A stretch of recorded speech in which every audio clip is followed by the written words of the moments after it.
નમસ્કાર, જય હિન્દ, જય ભારત, જય સંવિધાન। હકની વાત એટલે કે અધિકારીઓ સુધી અને નેતાઓ સુધી જે જનતાની વાત છે આપણે પહોંચાડીશું। સાથે જ વાત કરીએ તો કામદાર એકતા સંગઠન, આપ સૌ જાણો છો એમ કે કામદાર એકતા સંગઠન હર હંમેશ કામદારોને જાગૃત કરવાનું કામ કરે છે। એવી જ રીતને કામદાર એકતા સંગઠનને અમારા વિડીયો જોઈને આજે આપણી પાસે ખૂબ જ ગંભીર સમસ્યા એકદમ કામદાર ભાઈ લઈને આવ્યા છે। ત્યારે આ વિડીયોના માધ્યમથી તમામ કામદારોને પહેલા તો એવું કહું કે વિડીયો બને એટલો શેર કરજો અને સાથે સાથે આ જે આપણા કામદાર ભાઈની જે સમસ્યા છે એ કંપની મેનેજમેન્ટ, યુનિયન લીડર, યુનિયનના વકીલ અને ખાસ કરીને લેબર કમિશનર અને સરકાર સુધી પહોંચે, જેથી કરીને ખબર પડે એ લોકોને કે કામદાર લોકોનું શોષણ કંપની માલિકો કેવી રીતના કરે છે અને યુનિયન સાથે જોડેલા લોકો ને યુનિયનના લીડરો અને યુનિયનના વકીલો કેટલો સાથ સહકાર આપે છે। વાતની શરૂઆત કરતા પહેલા ફરીથી કહી દઉં કે આ વિડીયો આજનો કામદાર ભાઈ માટે છે અને કામદાર ભાઈને આપણે હક અપાવવા માટેની જવાબદારી લીધી છે અને આ વિડીયોને બને એટલો શેર કરવાનો છે, જેથી કરીને તમારા શેરિંગના લીધે આ કામદાર ભાઈને આપણે મદદરૂપ થઈ શકીએ। આજે આપણા હકની વાતની ઓફિસ પર ખૂબ જ દૂરથી એટલે કે ઠેઠ પાલેજ, ભરૂચ જિલ્લાના પાલેજ ગામથી આપણા વિડીયો જોઈને પરેશભાઈ આવ્યા છે। પરેશભાઈ ઠાકર, પરેશભાઈ અરવિંદભાઈ ઠાકર, તેઓની સમસ્યા કામદાર, એ પોતે કામદાર રહી ચૂક્યા છે, અત્યારે એ બેરોજગાર અને ઘરે શોષણનો શિકાર થઈને બેઠા છે। હવે આખી સમસ્યા જે છે એ હું તમને જણાવું કે એમની સાથે આપણે ચર્ચા કરી એ પ્રમાણે કે તેઓ 2003 ની અંદર અને એ પહેલા સ્ટીલકો ગુજરાત લિમિટેડ, પાલેજ ખાતે આ કંપની આવેલી છે સ્ટીલકો ગુજરાત લિમિટેડ, ત્યાં એક કોન્ટ્રાક્ટની અંદર કામ કરતા હતા અને 2003 ની અંદર તેઓને કંપનીની અંદર અકસ્માત થયો અને અકસ્માતની અંદર એમને પોતાનો ડાબો પગ એટલે કે ડાબા પગને ઘૂંટણથી નીચેનો ભાગ કપાઈ ગયો, એટલે એમનો પગ જ કપાઈ ગયો। હવે હું તમને પહેલા તો એ દ્રશ્ય બતાવું કે આ જે કામદાર ભાઈ છે તેમની અત્યારે જે પગ કપાયેલી હાલત છે એ કેવી રીતના છે। પરેશભાઈ પગ કાઢીને એમનો બતાવો,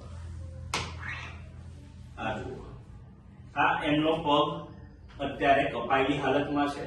2003 ની અંદર આ અકસ્માતનો ભોગ બન્યા। હવે તમે આખી જે વાત છે ને એને જરૂર ચોક્કસથી સાંભળજો। આ પગ હવે તમે પહેરી દો પરેશભાઈ।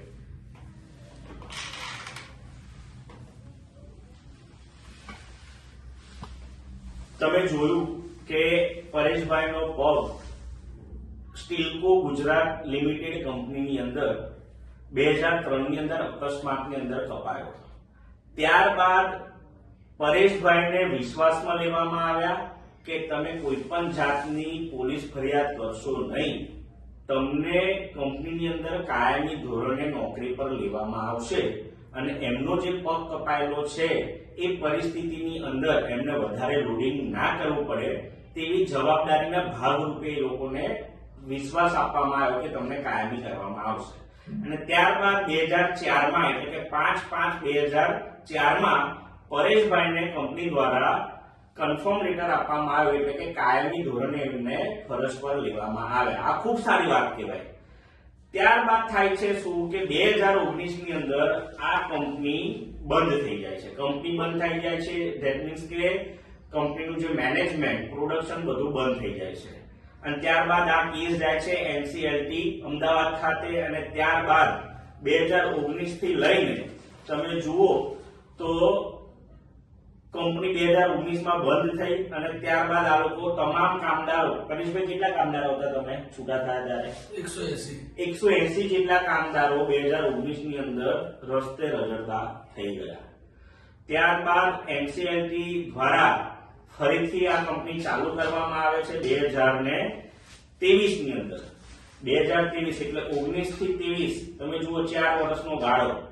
આ 4 વર્ષ આ તમામ કામદારો પોતાના રોજીરોટી માટે ક્યાંક છૂટા છવાયા એ લોકો નોકરી લાગ્યા।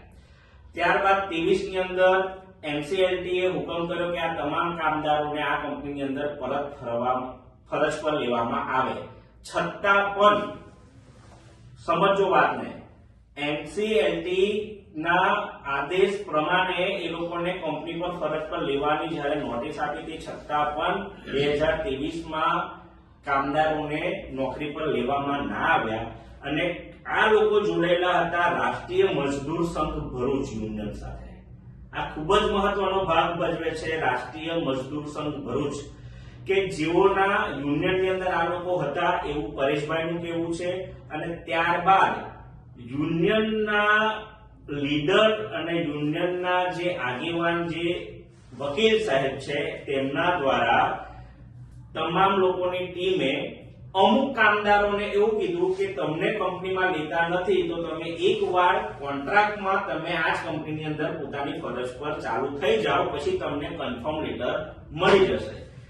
એટલે આખી ગોઠવણ આ લોકોએ કરીને કામદારોનું શોષણ ત્યારથી ચાલુ કરી દીધું. ક્યારથી? 2023 થી કે જ્યારે એ લોકોને અડધા કેટલા અત્યારે કામ કરે છે કોન્ટ્રાક્ટમાં 60% થી 65% જેટલા કામદારો અત્યારે પરમિનન્ટ હતા છતાં પણ યુનિયન દ્વારા એ લોકોને વિશ્વાસમાં લઈને કોન્ટ્રાક્ટમાં નોકરી લગાવી દીધા. વાહ યુનિયન લીડર, વાહ યુનિયન તમારી કામગીરી કે તમે કામદારોને બહુ સારા અને સાચા રસ્તે લઈ જાઓ છો. ખૂબ જ સારી વાત કહેવાય. હજુ વધારે તમને જણાવીશ. એટલે વિચારો કે પરમિનન્ટ વ્યક્તિ જ્યારે યુનિયન સાથે જોડાયેલો હોય અને એ જ યુનિયન દ્વારા એ લોકોને એ જ કંપનીની અંદર કોન્ટ્રાક્ટમાં નોકરી લગાડી દે છે. આ કેટલી યોગ્ય વાત કહેવાય. એટલે આ યુનિયનને તો આપણે સલામ અને એમને એવોર્ડ આપવો જોઈએ. સાથે જ ત્યારબાદ થાય છે એવું કે અમુક લોકો તો નોકરી લાગી ગયા. આજે આટલી મોંઘવારીની અંદર પોતાના ઘર પરિવારનું ભરણ પોષણ કરવા માટે એ લોકોને પૈસાની જરૂર પડે એટલે રોજીરોટી માટે એ લોકોએ લડત ને સાઈડ પર મૂકીને યુનિયન પર વિશ્વાસ કરીને યુનિયન દ્વારા એ લોકો કોન્ટ્રાક્ટની અંદર કંપનીમાં કામે લાગી ગયા. અને ત્યારબાદ ઘણા લોકો, ઘણા કામદાર જે પરમિનન્ટ છે તેઓ અમુક લોકો રિટાયર થઈ ગયા અને ત્યારબાદ ઘણા ખરા એવા જે છે જે પરેશભાઈ છે એની સાથે લગભગ બીજા 20-25 બીજા હજુ બહાર છે. 60-62 હજુ પણ બેરોજગાર છે. પણ યુનિયન દ્વારા કોઈ પણ કડક પગલા લેવામાં આજ દિન સુધી આવ્યા નથી. આજે 23 થી લઈને 26 ચાલુ થઈ ગયું. 3 વર્ષની અંદર યુનિયન વાળાએ શું કર્યું? પહેલું તો યુનિયન વાળાની જવાબદારી આવતી હતી કે કંપનીએ જો એનસીએલટી દ્વારા જો નોટિસ ફટકારવામાં આવી હોય તો જે કાયમી કામદાર હતા એ લોકોને કોન્ટ્રાક્ટમાં ફરજ પાડવા માટે તમે કેમ ફોર્સ કરીને એ લોકોને કોન્ટ્રાક્ટમાં લગાવ્યા ભાઈ?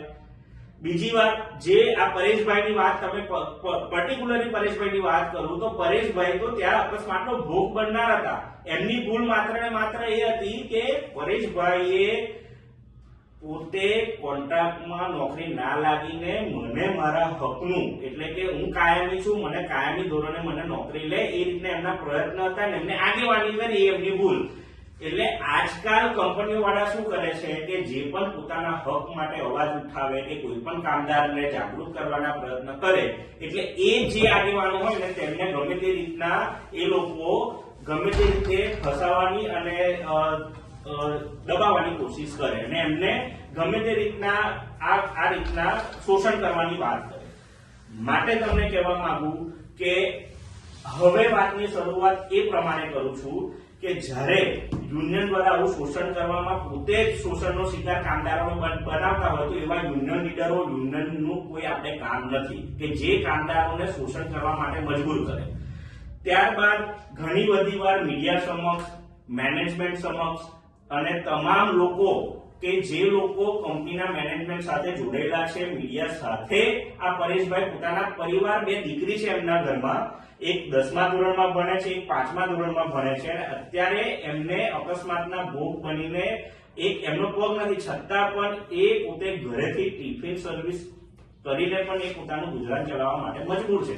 પણ આ કંપની દ્વારા છોકરીઓને, પરિવારને લઈ ગયા પછી પણ કંપનીના ગેટે એ બેઠા તો પણ એમના જે મેનેજમેન્ટ, એચઆર હોય, મેનેજર હોય કે એમના જે એમડી હોય, જીએમ હોય, જે પણ હોય એ લોકોએ એમને કોઈ પ્રત્યુત્તરની અંદર જવાબ આપ્યો ને ઉલટાનું એવું કહેવામાં આવ્યું કે તારાથી થાય એ કરી લે, તને અમે કંપનીમાં લેવા માટે તૈયાર નથી.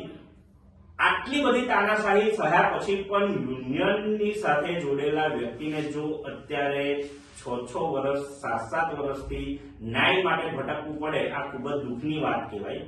માટે હું તમને આ વિડીયોના માધ્યમથી જણાવવા માંગુ છું કે કામદાર એકતા સંગઠન એમના પડખે હવે છે અને એમને ન્યાયિક અધિકાર અપાવવા માટે એમને જે પણ સચોટ સાચી અને જે પણ આપણે માહિતી કાયદાકીય પ્રમાણે હશે એમને પહેલા આપીશું, ત્યાર પછી આપણી લડત એમને ચાલુ કરીશું. હવે પરેશભાઈને પૂછે, પરેશભાઈ તમે શું કહેવા માંગો છો આખા વિષય પર? હું કંપનીમાં 2001માં કોન્ટ્રાક્ટમાં જોબ કરતો હતો. 2003માં 7 ટનની કોઇલ મારા પગ ઉપર પડવાથી મારો ડાબો પગ કપાઈ ગયો.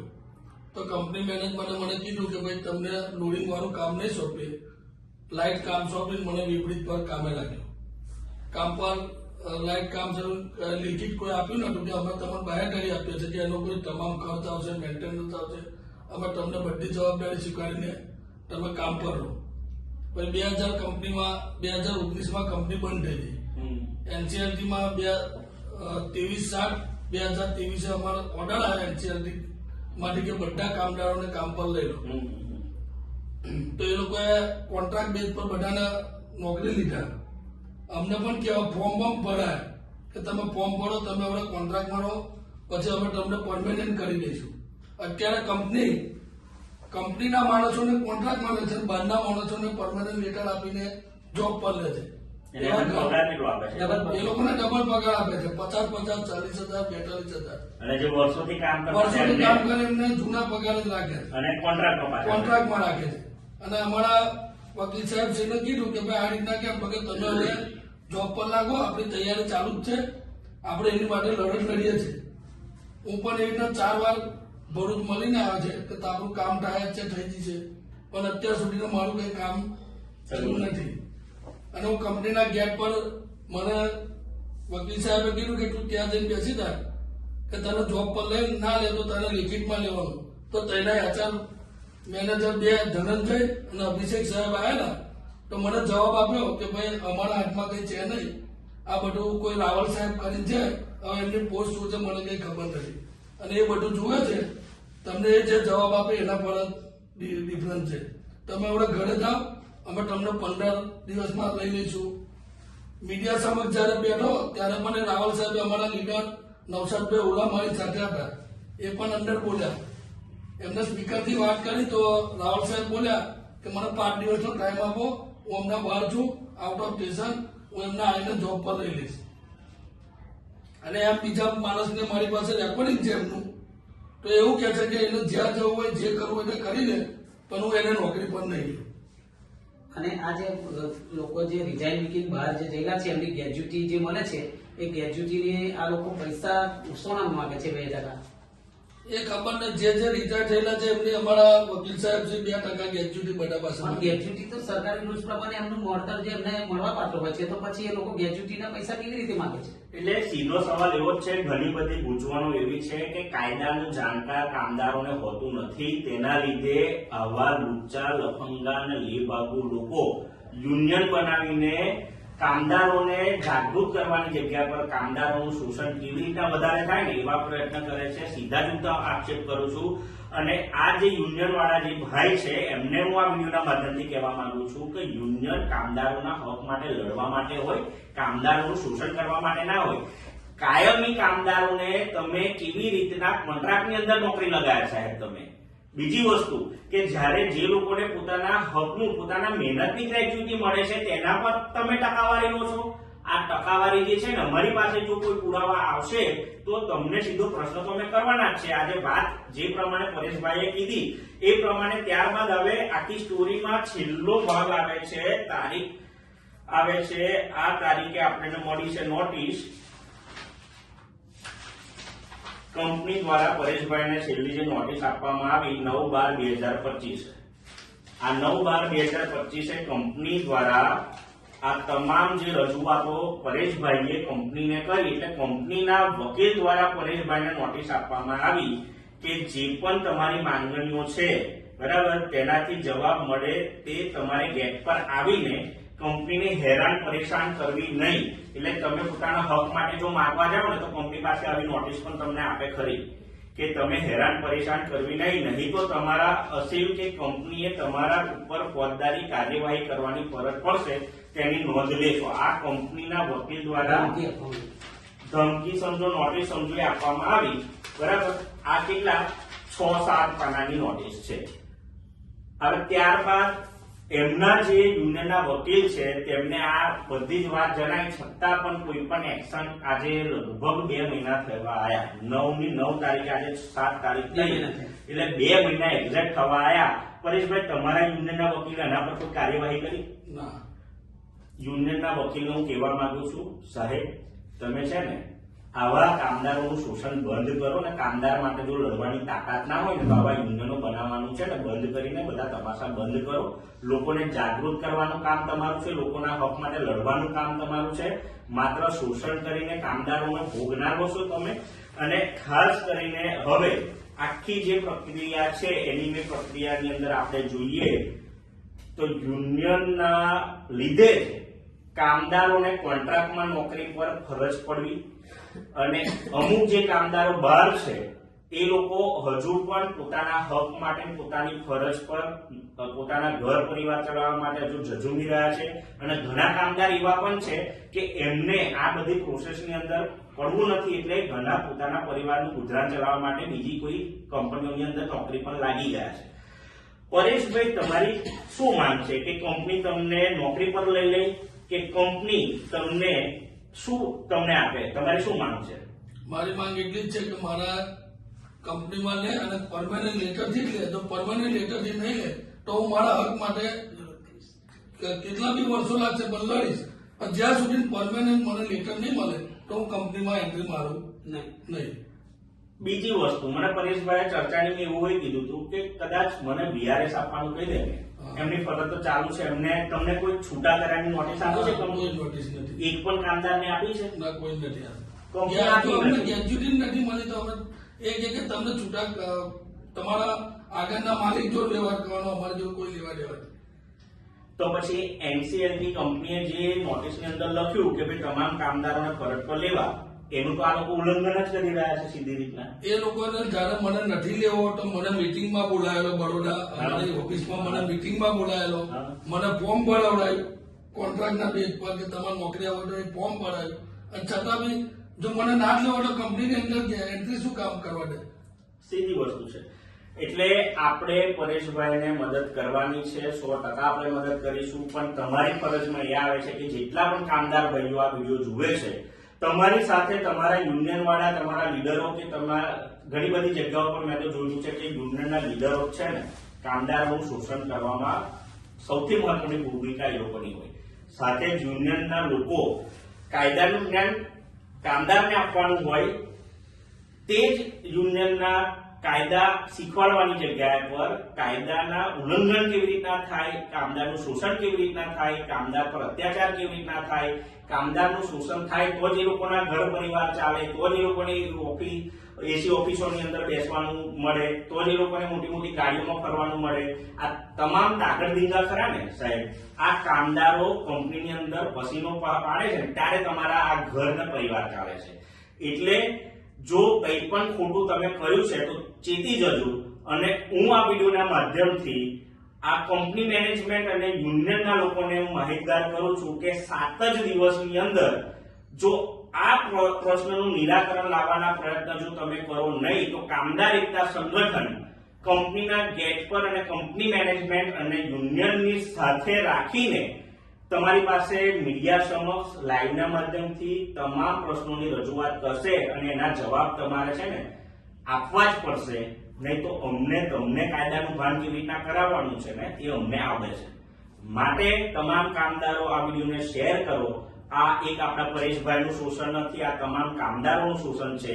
અને એમની હિંમત એવી હોવી જોઈએ. તમામ કામદારોને અમે કહીએ છીએ કે બોલતા શીખો, લડતા શીખો, કેમ કે જ્યાં સુધી બોલો નહીં ત્યાં સુધી તમને પોતાનો હક મળે નહીં. જાગૃત બનો અને કાયદાના જાણકાર બનો, આ જ આપણો મુખ્ય હેતુ છે. એટલે વિડીયોને બને એટલો શેર કરજો. અને હવે જે આ સ્ટીલકો કંપની ગુજરાત છે એ કેવી એક્શન લે છે